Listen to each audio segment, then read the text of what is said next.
the Indiana Hoosiers, national champions. I don't think we've ever seen a turnaround like we just witnessed. See a guy like Mark Cuban on the sideline, you see the shift. Curt Cignetti and a culture he's building right now. It's a lot of we and not me.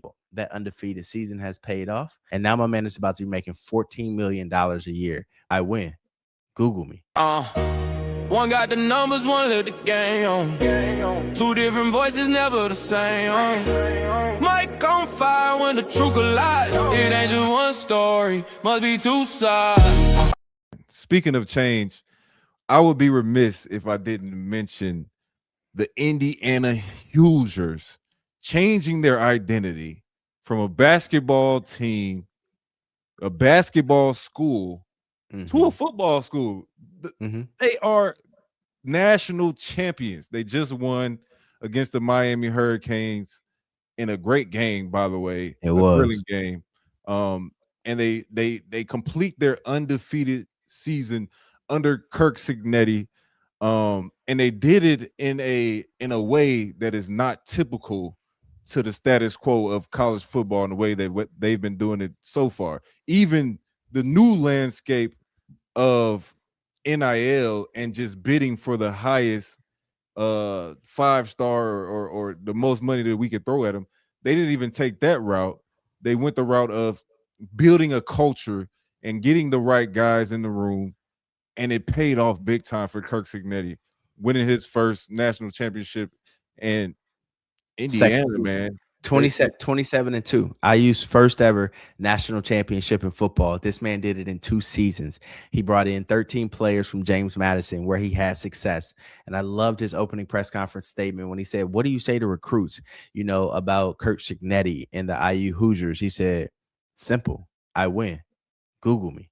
Like he had that confidence off the rip. So shout out to him. But I also think he's a guy who's like old school. Like we talk about old school and new school journalism. He's a guy who's rooted in like old school traditional habits and form, but also is able to adapt and coach in a way that fits the new school mode right now. So he's a guy who doesn't care about 5-star rankings, things like that. He talks a lot about, I'm in for production over potential. Like, what can you do for me now? Like, I don't care about what you can do for me in 3 years.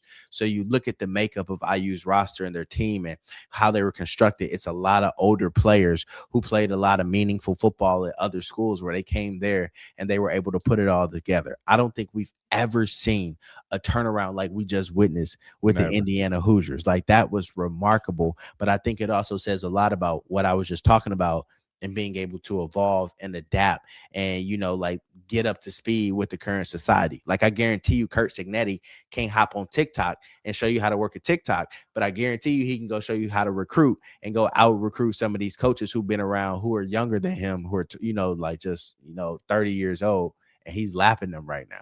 So that brings up a question for me. A guy who, ushered Curt Cignetti in, and a guy who you were a big fan of, Nick Saban, who's now in the media now. And a big reason that he's now in the media is because of NIL and how it changed the landscape of college football. Excuse me?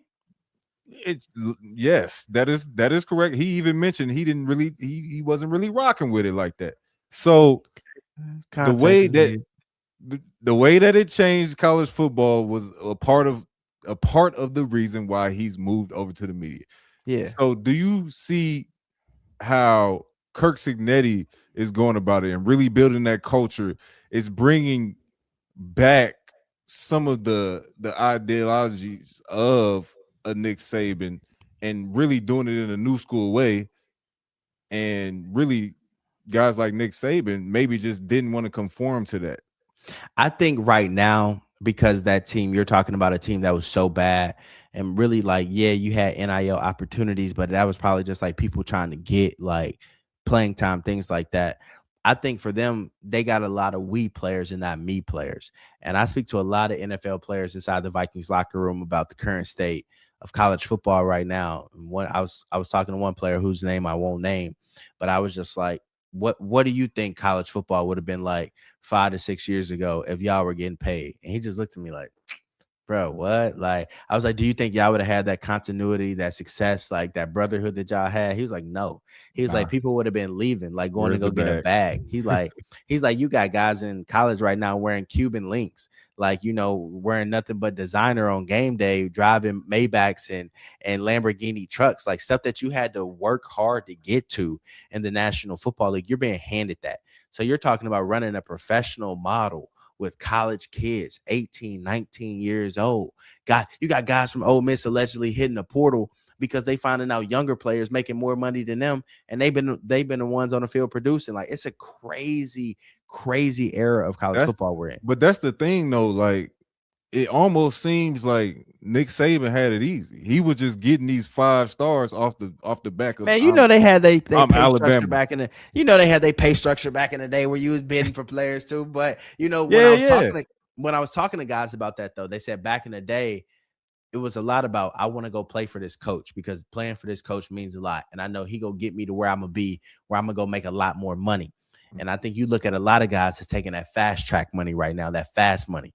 And what they always tell us, that all fast money ain't good money. It don't last long either. You feel me? So it's like you chasing $6-7 million maybe throughout the course of your career outside of being a quarterback in college football. Well, really the end goal is to put in 3 to 4 years in college and go set you up a chance to go to the NFL and get to that second contract where you can make 20, 30, 40, 50 million plus. Like, that's the goal. And I think some of these guys are just like short-sighted in their vision and their plans, and that money is distracting. But how can you blame them? Because a lot of these guys, they go on to play college football. A lot of them come from, you know, like situations where they aren't as fortunate. And, you know, when you see a lot of money, get a chance to help your family out, you got to do that. So, you know, like, And then who am you I to got to think blame? about Yeah, you also got to think about the chance that you don't even pan out in the league. exactly. So Exactly. I need to take this money now because I might not ever have another chance to get something like this. It's guys getting paid more right now than if I declare for the draft. I'm not even gonna get paid this next year. Like, Right. so I'm gonna go ahead and stay. I'm gonna get the bag. I'm gonna transfer here. I'm gonna transfer there because it's It'll worth be it really for the right exciting. now. It'll be interesting to see what happens with Indiana's roster because we saw they just hit on some transfer portals, but obviously they're getting a late start on everything. A lot of these teams' season was over in December, so they were getting a chance to recruit, go get the guys they want. Players already hit the portal. It'll be interesting to see what happens with Indiana's roster. Is it a me versus we roster? Is it guys that's hitting the portal because they're not playing? That's acceptable. Like, you want to go get a better opportunity. But is it starters that's leaving to go get more money like we see at other schools? If their guys stay and re-sign now in college, which is crazy to see posters of on social media, but if he gets guys to re-sign, I think it says a lot about him and the culture he's building right now. And it seems like from the outside looking in, the players he has on his team, it's a lot of we and not me. And you see a lot of me versus we right now in the college landscape, especially with football, unfortunately.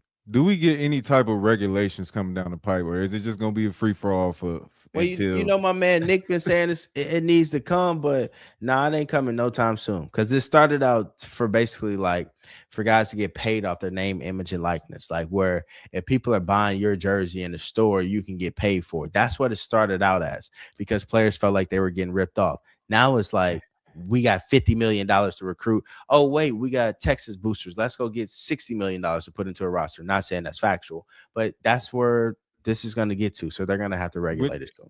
man, for me, when I see guys like Mark Cuban, who I had no idea even went to Indiana, Oh, I did. I've never seen him repping Indiana any other time before. He has. He has.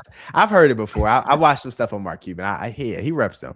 Fair enough, but it was quietly for the Mm-hmm. most part, especially when it came to football. Yeah. When I see a guy like Why Mark, would he support them? They were trash. exactly. So when I see a guy like Mark Cuban on the sideline, like you see the shift, you know what's going on, you know why You he's hear what he there. did? He put that money in that program. Yeah, That's he what he put that did. money in it last year, and then after Yeah. they had that success this year, he said, "I'm doubling down. We all in now on Indiana football. So the best is yet to come. That means more money is Hey, coming that way. You feel me? So like it's Curt Cignetti, opportunities in Indiana, man. Y'all better not downplay them Hoosiers no more. You can't. They're let's national see. As a matter of championship. fact, let me look this up real fast. Curt Cignetti raise if wins national championship because he gets a raise. He's gonna be if he wins, he gets $2 million bonus, adding substantial earnings from their undefeated season. A contract clause requiring a significant salary raise to make him one of the nation's highest paid coaches, potentially exceeding $14 million a year annually. So that undefeated season has paid off. My man went from making $420,000 3 years ago at James Madison University, $420,000. Then I think he got signed to Indiana. His first contract there was for like $4 million a year or something like that. And now my man is about to be making $14 million a year by the time his third year starts. Talk about a significant boost in pay. Hey, bet on yourself. Google that. What I say in the NFL? What have you done for me lately? Them coaches getting fired on Black Monday because they ain't winning playoff games. Meanwhile, Curt Cignetti getting that bag because he winning. Google him. Thanks for watching that video. If you want more Must Be Two Sides content, be sure to click the links below and follow our journey. Stand for the truth, otherwise take a knee. Made it to the league, now we gotta take the lead. Touchdown, Michael Pruitt. Sports Now, I'm Must Be Two Sides.